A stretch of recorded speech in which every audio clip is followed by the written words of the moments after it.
Então, Narrativas Compartilhadas, tenho o prazer de continuar ouvindo Fernanda Maia, que agora vai nos contar um pouco do momento que ela volta de João Pessoa, onde ela fez a faculdade de música e está aqui em Sorocaba de volta. Aqui não. Lá, né? São Paulo, lá em Sorocaba. Então, de volta para Sorocaba, eu tive a oportunidade de ter de ocupar a oportunidade e a honra, né? Não sei nem se eu merecia na época, mas eu tive a honra de substituir a professora Maria José Perugini, que estava se aposentando, né? Na disciplina literatura inglesa. Era uma grande professora e acho que a melhor contadora de histórias que eu já vi na vida, né? Era. Eu acho que ela ia pegando o nosso interesse pela literatura, contando histórias. Era a maior, acho que foi a maior contadora de histórias. Eu vejo tantos atores fazendo cursos de contação de histórias, né? Muito difícil eles conseguirem fazer o que a dona Maria José Perugini fazia em sala de aula, né? Era porque ela tinha um olhar afetivo para as histórias que ela contava. Ela contava aquelas histórias, não porque ela estava ali contando história, mas porque aquilo vinha do coração e porque ela tinha ela tinha sempre uma relação de afeto com aquelas histórias, né? Então ela nos ensinava por meio de histórias, contando suas histórias, né? Aí eu entrei no lugar da dona Maria José, que se aposentou, comecei a dar aula na faculdade, né? Foi um momento difícil, né? Você encarar dar aula para um curso universitário, enfim. Comecei a dar aula no Colégio Dom Aguirre também, de inglês, para algumas turmas. E lá no Colégio Dom Aguirre era onde eu conseguia fazer também, aplicar algumas coisas que eu tinha aprendido de música, de teatro. Nós dois tivemos um grupo de teatro de crianças, íamos lá ensaiar as crianças. Quando você auxiliou a montar o Saltimbancos. Sim. Meus 3 filhos. A Mônica também, que é a filha da Sônia Schebel. Sim. Uma experiência muito gostosa. Foi. Meu neto hoje ele ficou ouvindo no carro. Nós tivemos uma experiência muito, muito bacana e é muito lindo ver quando as crianças também têm essa experiência, né? Essas crianças e vinham os funcionários auxiliar também. Então fizemos, sim.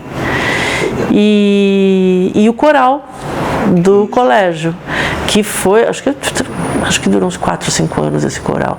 As crianças foram cantar em muitos lugares, em centros de convivência, na Catedral de Sorocaba, em eventos da Uniso. Era uma convivência muito bacana. Eu sinto falta dessa convivência direta com crianças, dando aula para crianças, né? É muito bom, né? E dando aula de música para as crianças. Minha mãe tirava as crianças da aula. Eu falava, mãe, mas você vai tirar elas da aula para ensaiar? Ela combinava com as professoras, as crianças que participavam do coral, ela combinava com os professores, olha, a última meia hora elas vão ensaiar o coral, eu vou tirar mais cedo, tal. Eu avisava as professoras davam uma atividade ali para os outros. Eu falei, mãe, você vai tirar as crianças da aula? Ela falava assim, vou. Elas já estudaram muito português e matemática. Agora elas precisam cantar. Essa postura da sua mãe? É uma postura de que sabia a importância da arte.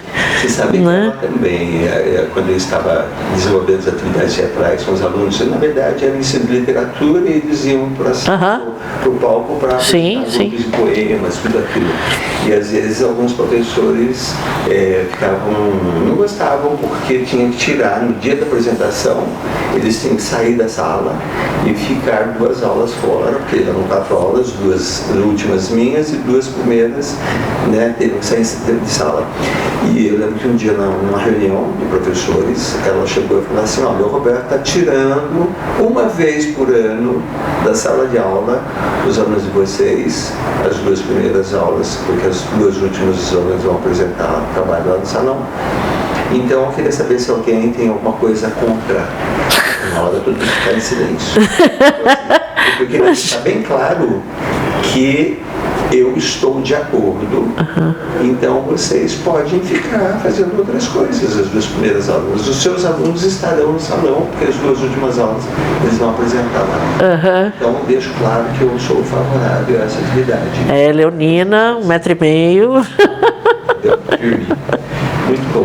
Você sabe como era o apelido dela lá no Dom Aguirre? Não. Mestre dos Magos. Ah, é? Não sabia. Porque ela surgia de lugares inesperados. Os alunos estavam aprontando, olhavam, ela estava do lado. E ela usava uns sapatinhos que não faziam barulho. Ela era pequenininha, baixinha, né? Ia por os lugares, assim, de repente ela surgia onde os alunos estavam fazendo bagunça, pegava a gente com boca na botija, sabe?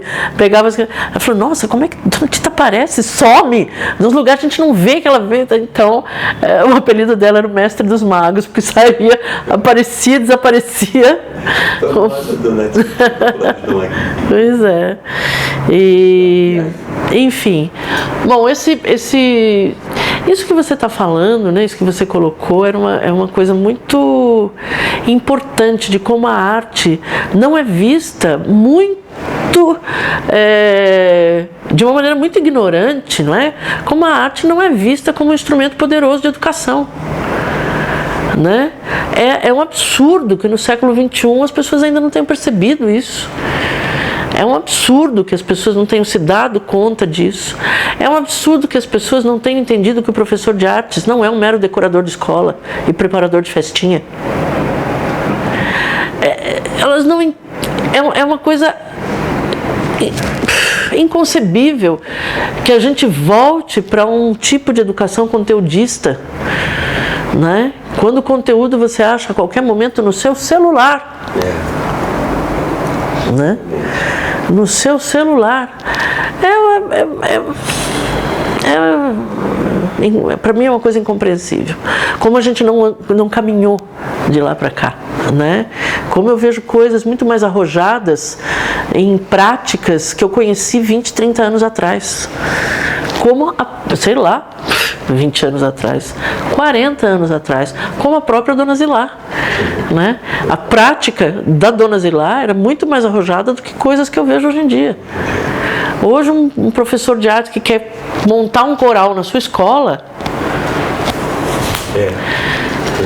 é muito difícil, tem dificuldade. Ah não, mas tem horário das crianças. Na verdade a gente percebe que tudo é feito para que a criança, para que o ensino seja a última das prioridades. Tudo vem na frente. Tudo vem na frente. A burocracia que você tem que dar conta para a Secretaria da Educação, os fins eleitoreiros que a educação tá servindo, não é? Nesse momento, a organização da escola, a burocracia insana, a demanda insana que os professores têm, o funcionamento, criança que entra, criança que sai, o ensino, a criança fica em último lugar, é a última das prioridades, né? Muito por conta dessa prática, no último ano, eu fiz aqui, junto com uma amiga, nós fizemos um projeto, nós elaboramos um projeto de formação para professores de arte. Um pouco na tentativa de mudar essa mentalidade. Então nós trabalhamos com 8 escolas daqui de São Paulo, escolas estaduais, com os professores de arte. Nós tivemos reuniões mensais com os professores de arte, para que eles tivessem um espaço de reflexão, de troca de ideias, de conhecimentos de técnicas novas, né? Então nós levávamos muitas técnicas de teatro, para os professores de arte. Nós visitamos as escolas para entender as práticas, demos workshops nas escolas, com todo o pessoal das escolas, para que os professores de referência, né, para os professores de série, entenderem a importância dos professores de arte na escola. Então, eu acho que foi muito a partir daí, a partir dessa vivência de arte na escola, de crianças que chegavam para você e falavam assim: nossa, eu adoro vir cantar, porque agora que eu entendo, agora que eu aqui que eu entendo tudo que eu aprendi, sabe? Crianças que, imagina, eu recebo mensagens dessas crianças até hoje, né? E outro dia eu fiz uma experiência com uma reunião com esses professores, né? Eu cheguei para um grupo de professores e eu falei: fale o nome de um professor que você nunca esqueceu. E aí eles disseram: fulano de tal, fulano de tal, fulano de tal, fulano de tal. Eu falei: muito bem, por que você nunca se esqueceu desse professor? A pessoa falou assim: nunca esqueci desse professor, porque ele era muito rigoroso comigo, então ele me fez aprender muito, ele era muito exigente. Outro: eu nunca me esqueci desse professor, porque esse professor uma vez me fez um elogio que eu gostei muito e tal. E uma vez eu nunca esqueci esse professor, porque esse professor, ele me fez um carinho na sala de aula, numa época que eu estava precisando muito, meus pais estavam se separando, ele foi lá e me fez um carinho e acolheu, né? Eu nunca vou esquecer esse professor, porque esse professor... Todas, sem exceção, todas as experiências, todos os depoimentos, todas as coisas marcantes que envolviam professores eram afetivas. Era uma turma de professores. Nenhum professor disse: eu jamais esqueci esse professor porque ele me ensinou a equação de primeiro grau. Jamais esqueci esse professor porque ele me ensinou todos os afluentes do Rio Amazonas. Jamais esqueci esse professor. Todas as relações com os professores, todas as memórias de professores eram afetivas. E todas que tinham a ver com alguma coisa extra conteúdo, né? Com a relação. Então, às vezes você tem escolas que são pioneiras na tecnologia e tal, mas ainda mimetizam uma relação hierárquica, não autônoma, entre professores e alunos. O professor que diz o que o aluno precisa e que não ouve o que o aluno também tem, os saberes desses alunos, né? Não há essa troca de saberes, né? Enfim, e essa experiência com esses professores da rede pública este ano, esse projeto ainda continua o ano que vem, é um projeto muito, muito interessante, né? Também estamos levando os professores da rede pública ao teatro, nós conseguimos convites para que eles vão ao teatro, a gente discute as peças depois, né? Esses professores são heróis e heroínas, né?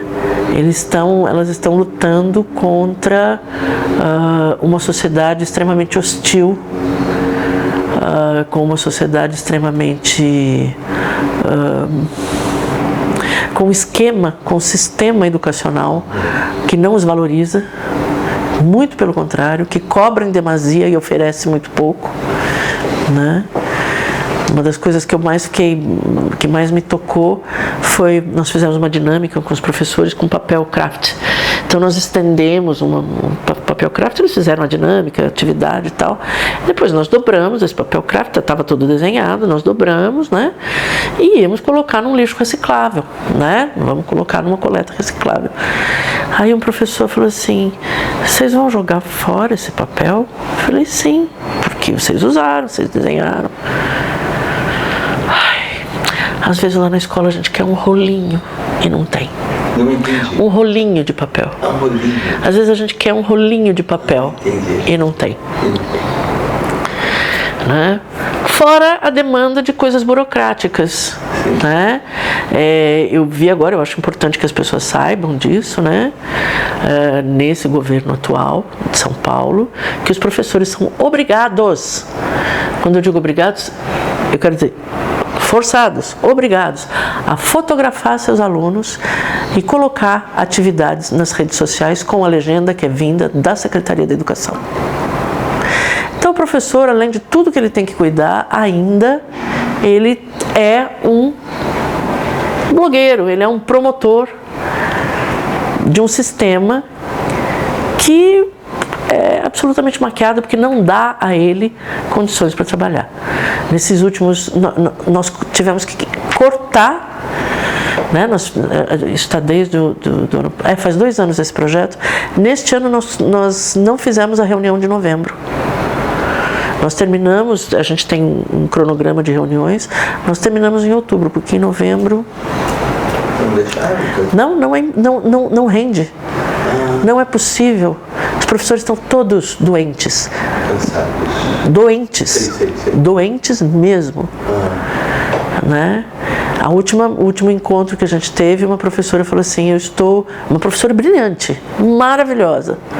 Ela falou assim, eu estou reavaliando a possibilidade de eu continuar sendo professora e ser uma pessoa sã. Né? A minha sanidade, tá? Eles fazem os projetos deles e de repente a secretaria manda parar tudo. Não, para tudo, porque agora a gente vai ter que fazer uma campanha do Setembro Amarelo. Sem conhecimento nenhum do que aqueles professores estão desenvolvendo com seus alunos, da ligação que aqueles professores têm com esses alunos, sabe? Eu acho que essa vivência de estar numa escola em que havia uma direção, casualmente minha mãe, que dizia, agora acabou. Essa educação conteudista acaba agora, para agora, vamos fazer uma outra coisa. Sim. Agora os alunos precisam cantar. E eu acho que, não só a minha, eu acho que realmente a arte é um instrumento poderoso, transformador da sociedade. Eu faço arte por causa disso. Né? Acho que ele é um instrumento de autoconhecimento, eu acho que é algo fundamental. Não vejo arte como perfumaria, como supérfluo, né? Ou como futilidade. Não, vejo como algo que nos determina como seres humanos. Né?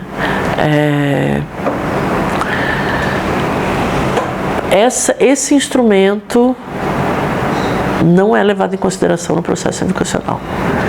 Né?